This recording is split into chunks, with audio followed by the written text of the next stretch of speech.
At halos 3 buwan kong di nagagamit ang motor ko. Naisip ko munang baklasin yung carburetor ko kasi baka to ay magkubido. At dinrain ko na rin yung gasolina sa motor ko. At dahil nag-drain na rin tayo ng gas at sinubukan ko na rin baklasin yung carburetor ko dahil may konti naman tayong alam pagdating sa pagbabaklas ng carburetor.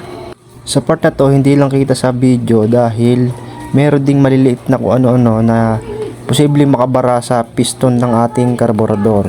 Kaya dapat kahit papano may konti tayong alam pagka nag-troubleshoot, at least kahit papano magagawa natin. May importante lang naman dito ay pag natanggal mo na yung mga jet, dapat matanggal yung mga nakabara sa jet para magtuloy-tuloy yung gasolina at hindi siya mamalya.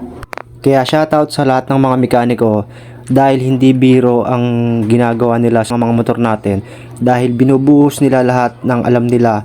Kaya para sa mga mekaniko, worth it yung pagod nila, puyat, para matapos lang at magawa ng ayos ang mga motor natin. Kaya imbis na i-bash o siraan ng mga mekaniko natin, iangat natin sila dahil sila ang mas nakakaalam ng gagawin nila para sa motor natin kasi hindi naman natin alam yun eh. Sila, binuhos nila yung talento nila at kasi bumili sila ng taon sa pagmekaniko para gumaling at humasa sila.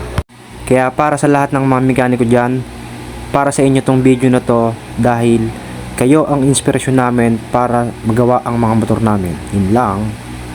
Sa part na to, kinakabit ko na lang yung mga jettings para sa carb ko at binilisan ko na lang dahil okay na at nalinis ko na lahat ng mga bagay-bagay para mamaya sasalpak na lang natin at papakita ko na lang sa video kung paano siya isalpak.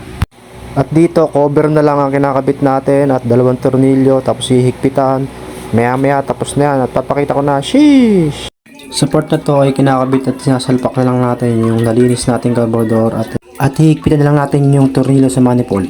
At ibabalik ko na lang yung plastic at ilakabit ko na lang din yung hose. At dahil bumuhos na ang ulan habang ako'y naggagawa, ayun, sheesh, takbo malala si Omar Bungo TV nyo. Yun lang, bye!